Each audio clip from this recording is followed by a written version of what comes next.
Buenas noches, ¿qué tal? Otros miércoles para pensar. ¿Cómo va, Carmen? ¿Cómo está? ¿Cómo le va? Muy bien. Buenas noches a los que están del otro lado del televisor. Sé que he tenido hoy un día agitado. Yo lo acompañé en una reunión con la gente varias, de Trampi Taxi, pero también estuve en un barrio y demás. Es el desafío de no dejar de conversar con los cordobeses. Está bien. Bueno, hoy tenemos un programa intenso porque vamos a recorrer el capítulo de lo social desde una faceta que nos genera esperanza, expectativa, que es cómo el deporte puede vincularse con la transformación social. Vamos a tener a Fabiana Álvarez, que es ni más ni... Primero, ella es una profesional y además es la esposa de Andrés Fassi. Exactamente, es un arma secreta que trae. Sí, vamos a conversar con ella. Luego vamos a tener una columna de Flor Navarro, que es además productora de Civilitas TV, que nos va a hablar de los números de la pobreza para que sigamos en esa sintonía, y después vamos a hablar de cómo en ese marco los recursos públicos son sagrados y hay que cuidarlos centavo por centavo, porque cada centavo que malgastamos es una copa de leche menos, es una alternativa menos para que la gente salga de la pobreza. Así que va a ser un programa sufrido, sentido, porque en eso estamos en el medio de una Argentina que está tratando de salir, pero mientras tanto está teniendo dolores de parto muy intensos, muy dolorosos, para decirlo de alguna manera. Totalmente. Y yo, por las dudas, recuerdo que Córdoba tiene más de la mitad o cerca de la mitad de su población sin cloacas. Entre ellos, claro, acá tienen un ejemplo. Que eso es interesante porque he estado un poco engripada y estuve conversando con Albino. Y Albino dice, los virus, las bacterias y los hongos no son nada al lado de no tener cloacas. Entonces, levantemos la vara, Córdoba puede tener cloacas. Bueno, muy bien, un primer video de Pep Guardiola, ni más ni menos, que nos va a hablar de cómo el deporte puede tener esta faceta educativa, esta faceta social de reconversión, y con eso nos vamos a inspirar y vamos a dar pie a la primera entrevista con Fabián. A ver. Yo he aprendido. Yo la herramienta más educativa que yo he tenido ha sido a través del deporte. Ahí he aprendido a aceptar la derrota, a aprender que otro es mejor, a levantarme después de no haber hecho bien las cosas, de esforzarme para hacerlo mejor, de que mi compañero es mejor que yo, de que el que manda diga hoy no juegas, hoy has hecho un comportamiento mal educado, por tanto hoy no vas a participar. Todos esos actos de las relaciones, a mí me lo ha dado el deporte. Ha sido tu educación. Me ha sido mi educación, me lo ha dado el deporte, pero no de manera es así, no, de verlo, de compartir. Por eso los deportes de grupo tienen un punto mucho más potente que los individuales, en el sentido de que al final me tengo que relacionar. Yo he aprendido de que yo hoy ahora me esfuerzo por ti, pero es que mañana yo sé que hará un esfuerzo para mí para conseguir un objetivo. Y encima es un objetivo lúdico, de placer, de sudar, de poder, jugar. Hemos quitado la palabra esa, jugar, que nosotros al final jugamos. Nosotros jugamos cada día. Claro. Yo juego a través de imaginar, de soñar qué veré luego, y los jugadores están jugando cada día. No hay ni un ejercicio que no lo haga con un balón, ni uno. En nuestro equipo no hay ni un ejercicio que no haya con la herramienta más importante, que es el balón. Y están así, y les tiras el balón y van como locos, como perros al hueso, igual, lo mismo. Bueno, muy bien. Interesante lo de Pep Guardiola, y también muy interesante, Carmen estuvo visitando al Club Talleres, conversando allí con Andrés Fassi. Impresionante, ¿no? Lo que han logrado allí. Realmente, no, algo que es de otro planeta. Nos sacamos el sombrero de cómo han logrado reconvertir. Pero aparte, uno se pone en los binoculares y mira y dice, Argentina va a ser un país maravilloso, porque lo que hay entre los chicos es todo posible. Bueno, yo además lo digo con el corazón, porque además yo soy de Talleres, así que eso es interesante. Pero bueno, en ese marco le hemos invitado a Fabiana, que como decimos, gran profesional y además mujer de Andrés Fassi, así que doble mérito. Y madre de cuatro jóvenes y 3 deportistas de alto rendimiento. Muy bien. O sea bueno, sí, aquí, Fabiana, como vos sabés, porque conocés mucho Córdoba, todo el tiempo decimos lo importante que es el deporte como herramienta de transformación social, pero no sé si lo hemos llevado demasiado a la práctica. Te quiero dar ese marco para tu primera reflexión, digamos. Mira, ha sido muy difícil. Nosotros estamos acá en Córdoba con este proyecto, digo estamos porque Sí, bueno, sí. está gestado desde las entrañas de nuestra familia hace 8 años. Y ha sido un pilar fundamental para todo lo que se ha venido creando y generando en el Club Talleres, el hecho de la parte social. Eso significa que el club invierte no solamente en un futuro jugador que va a vender, invierte en los cimientos de la sociedad, y en esos chicos que muchos no van a llegar. O sea, el fútbol, el deporte en general es muy injusto cuando lo haces de alto rendimiento.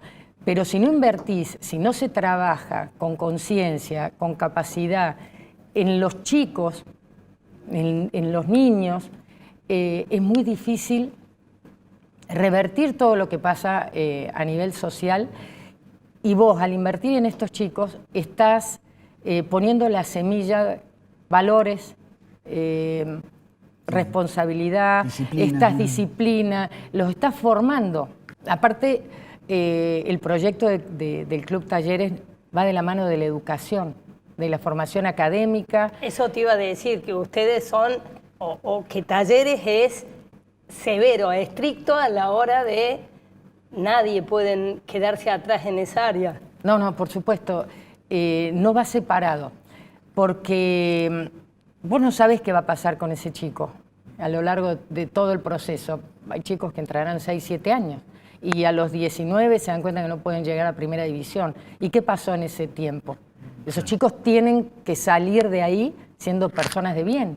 Entonces, toda la formación, todo lo que invierte el club, todos los recursos, porque es muy caro eso también, pero es parte de la función social que tiene una institución. En este caso, Talleres lo ha tomado como su estandarte. No puede estar al margen de lo que es el fútbol a nivel profesional, con lo que es la formación de divisiones inferiores, de escuelas de fútbol.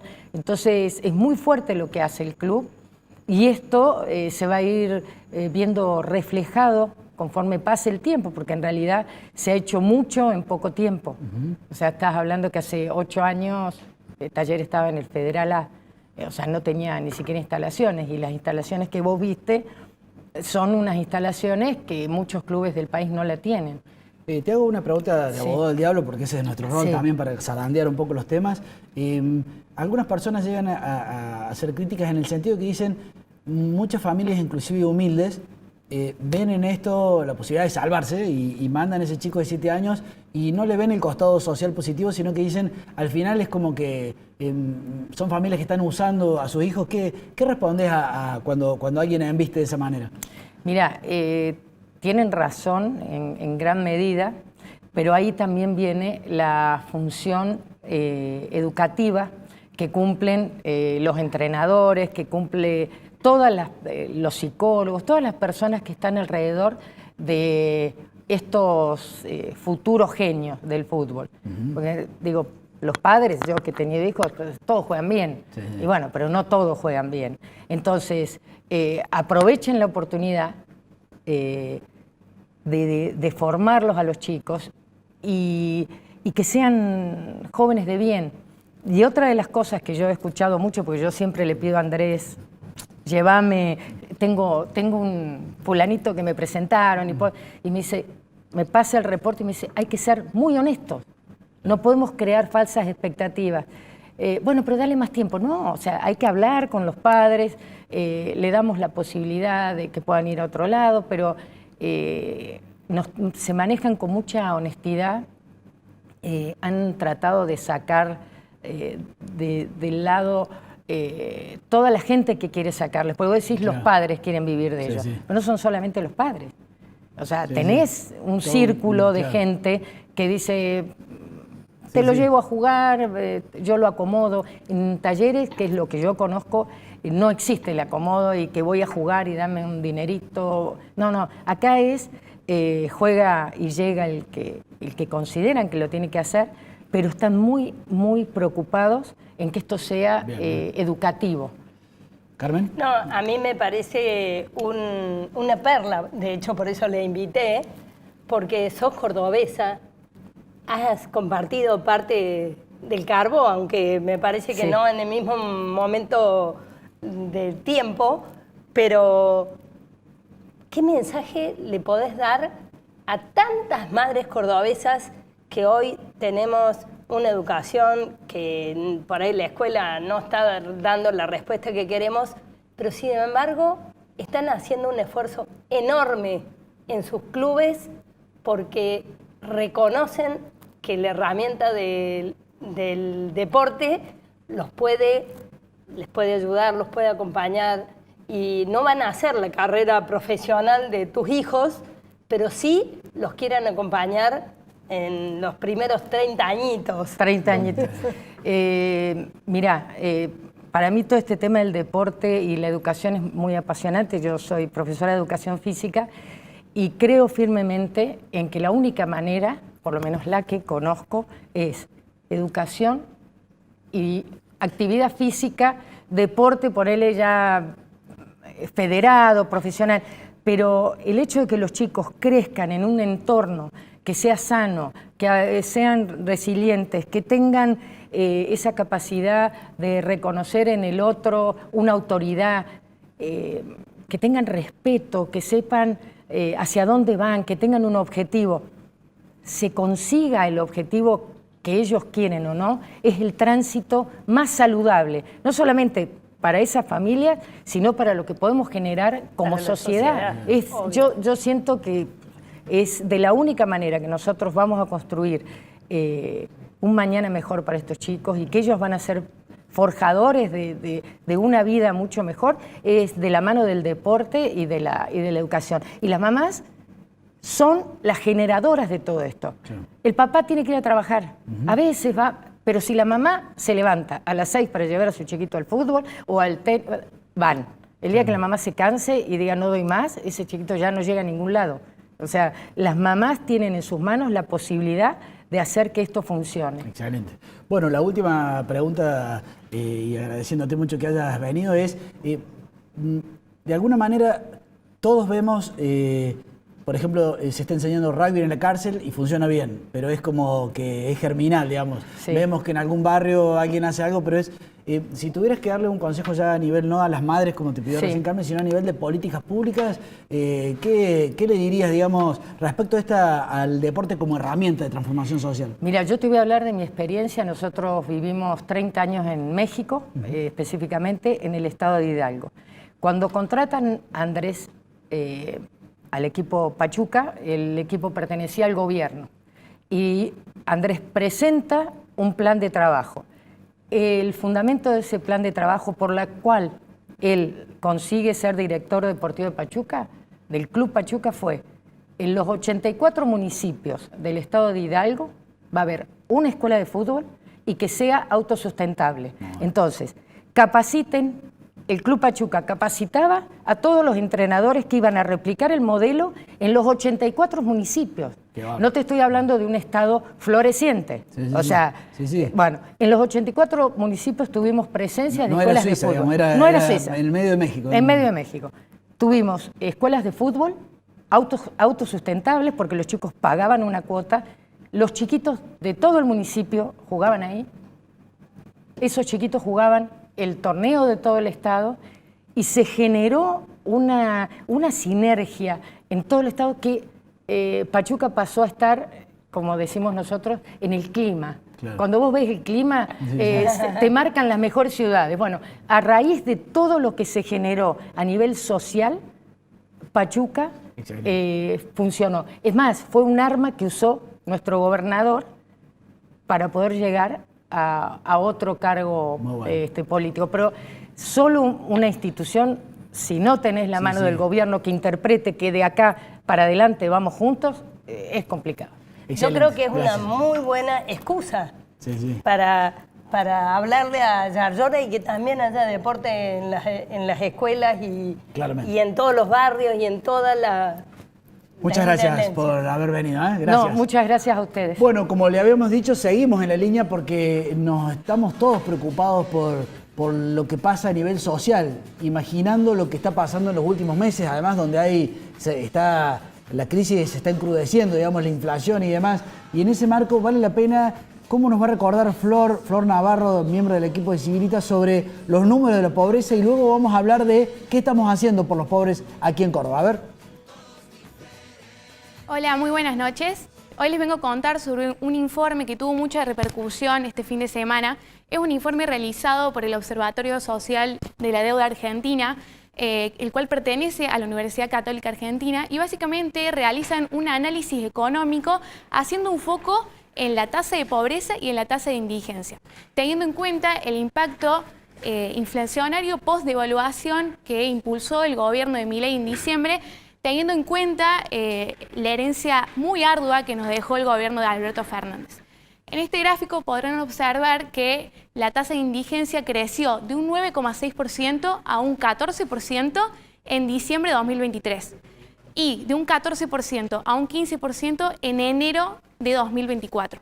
Sin embargo, la cifra que más nos preocupa es la de pobreza. En diciembre de 2023 pasó de un 40% a un 45%. Y en enero de 2024 pasó de un 50% a un 57%. Es la cifra más alta en 20 años. Y los analistas consideran que estas cifras van a empeorar ahora en febrero. ¿Por qué? Porque en febrero no hubo un aumento de los haberes de jubilatorios y pensionales. Tampoco hubo una actualización del salario mínimo. Acá, particularmente en Córdoba, hay un aumento de la tarifa de transporte. Además, estamos sufriendo cambios muy repentinos en alimentos como carnes y el arroz. Sin embargo, el mensaje que quiero dar es que detrás de todas estas cifras, detrás de números, detrás de estadísticas, hay personas. Personas que tienen hambre, personas que sufren, hay familias que hacen sacrificios inhumanos para poder llegar a fin de mes, para poder comprar alimentos básicos. Estos números nos tienen que motivar a la acción, tienen que motivar a la sociedad civil, a nosotros, a Civilitas, pero también tienen que motivar a los políticos, al Poder Ejecutivo y al Poder Legislativo. A continuación vamos a ver un video de Javier Milei, que si bien es un video viejo, fue cuando era candidato a diputado, es muy interesante lo que dice. A ver. Y eso, digamos, recuerden que además están las 4 formas de gastar de Friedman. Friedman, que decía, ustedes pueden gastar el dinero propio o el dinero ajeno y lo pueden gastar en ustedes o en otros. Entonces, ¿cuál es la mejor manera de gastar? Es el dinero propio en uno mismo. ¿Por qué? Porque uno sabe bien lo que quiere y también sabe lo que le costó ganarlo. Ahora, por ejemplo, ustedes podrían gastar el dinero de ustedes en otros. ¿Sí? ¿Eso cómo es? Es cuando hacen un regalo. ¿Qué hacen? Tratan de minimizar el costo. ¿Qué quiere decir esto? Ahí tratan de quedar bien con lo menos posible. Salvo que estén esperando alguna contraprestación futura. Lo otro que pueden hacer es gastar el dinero, ¿sí?, de otros en ustedes. Y ese es el derroche. Mire, a mí me pasó en una época de mi vida, viajaba mucho. Después, digamos, ya no aguantaba más de todo lo que lo extrañaba a Conan y entonces decidí viajar. O sea, por eso dejé todo lo que era mi exposición internacional. Y en ese contexto, básicamente, me encontraba con mucha gente en los aeropuertos. Entonces, un día me encuentro con una persona y entonces él me explicaba todo, por qué, digamos, él no es que viajaba en business, viajaba en primera. Entonces me daba toda la argumentación de por qué que había que viajar en primera, y que esto, que el otro. Muy interesante porque me lo encuentro unos meses después en el mismo aeropuerto. Entonces, claro, cuando llegaba a la cola digo, ¿qué haces acá? Ah, no, vengo con mi familia. Ahí sí iba al gallinero. Es decir, cuando era la guita de la empresa derrochaba todo. Cuando era la de él, digamos, iba al gallinero. O sea, es más, he visto, digamos, en esas reuniones que cuando iban a comer, digamos, si garpaba la tarjeta corporativa, todos miraban el lado izquierdo del menú. Ahora cuando iban con la propia, miraban bien el lado derecho del menú. Es decir, que cuando uno gasta el dinero de otros, se produce el despilfarro. ¿Y cuál es entonces la peor forma de gastar? La peor forma de gastar es el dinero de otros en otros. Sí, eso que supuestamente llaman estado del bienestar y que en realidad debería llamarse estado del malestar. Porque no hay nada más irresponsable que alguien gaste el dinero de otros en cosas que tampoco le interesa, que es lo de otros. Por lo tanto, nada además de lo que pueda hacer el gobierno puede salir bien. Bueno, muy bien. Decidimos poner este video porque, como hemos dicho en otros programas, nos parece que Milei está alentando un debate público, lo hace a su manera, con sus formas, a nosotros no nos gusta, pero no vale la pena hacer ese debate, no vale la pena eludirlo. Y en definitiva, ¿qué está diciendo?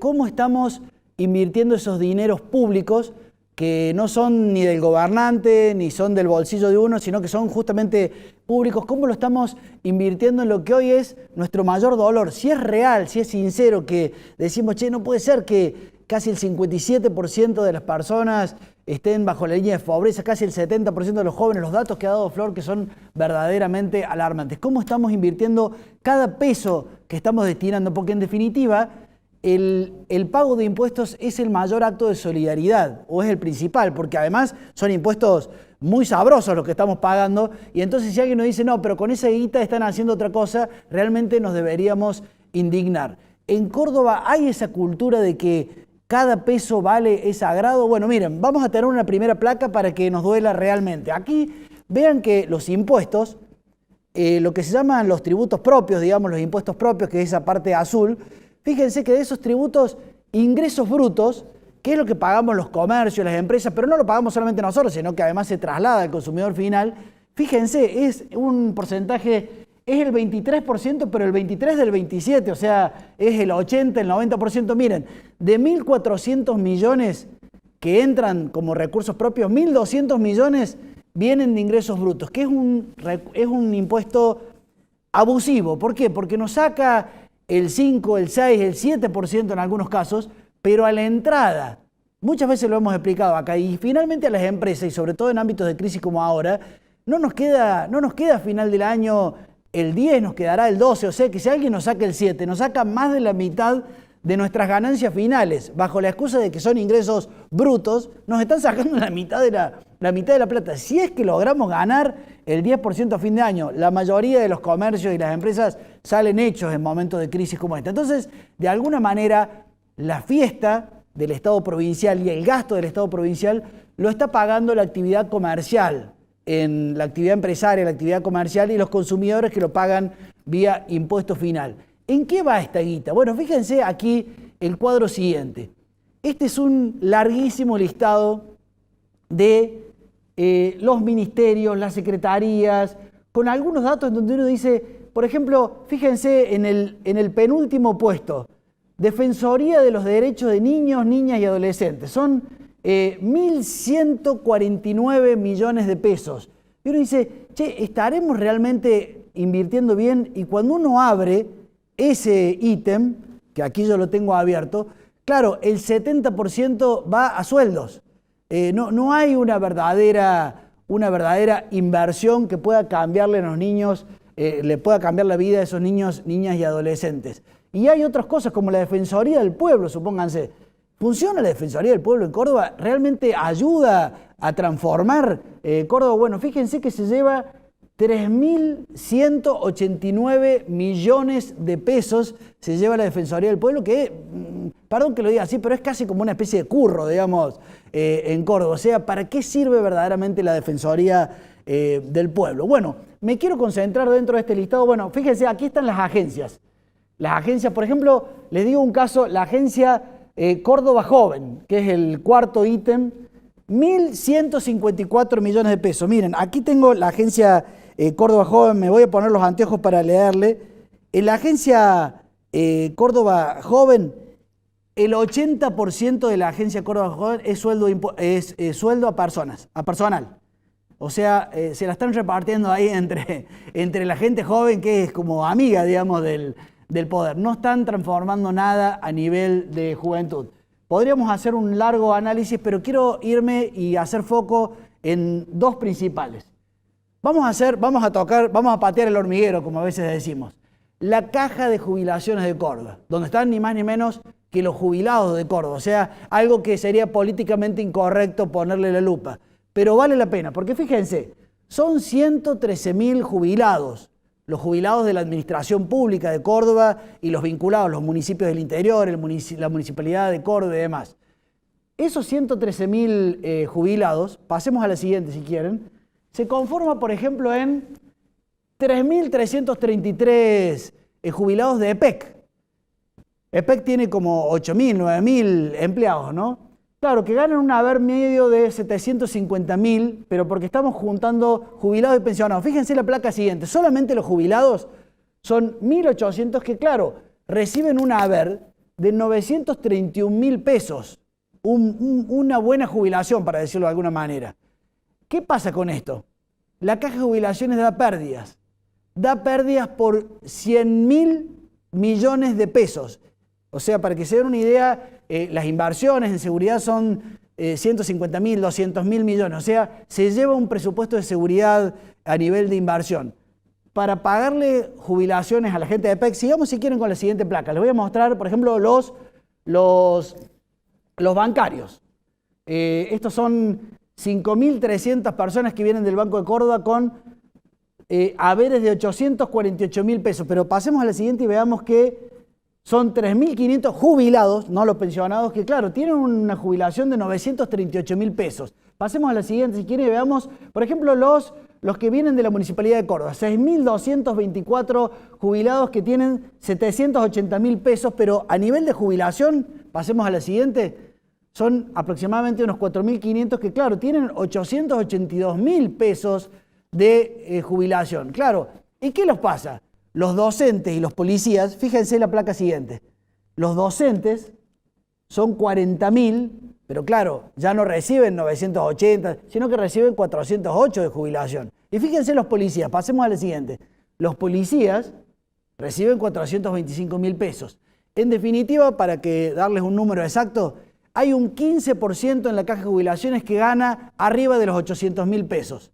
Y a todos los cordobeses nos sale 100.000 millones de pesos de deuda. Entonces yo quiero preguntarnos, cordobeses, cada centavo que podría ir a paliar la pobreza, a mejorar la educación, estamos yendo a una caja de jubilaciones que debería financiarse por sí sola. O sea, debería financiarse con los activos, pagándole a los pasivos, como pasa en cualquier otra caja. Yo soy, por ejemplo, de la caja de abogados, y la caja de abogados, bueno, los activos le pagan a los pasivos. No hay que poner plata del Estado allí. Y voy al otro número, ya cierro, aquí Flor me está diciendo el cierre.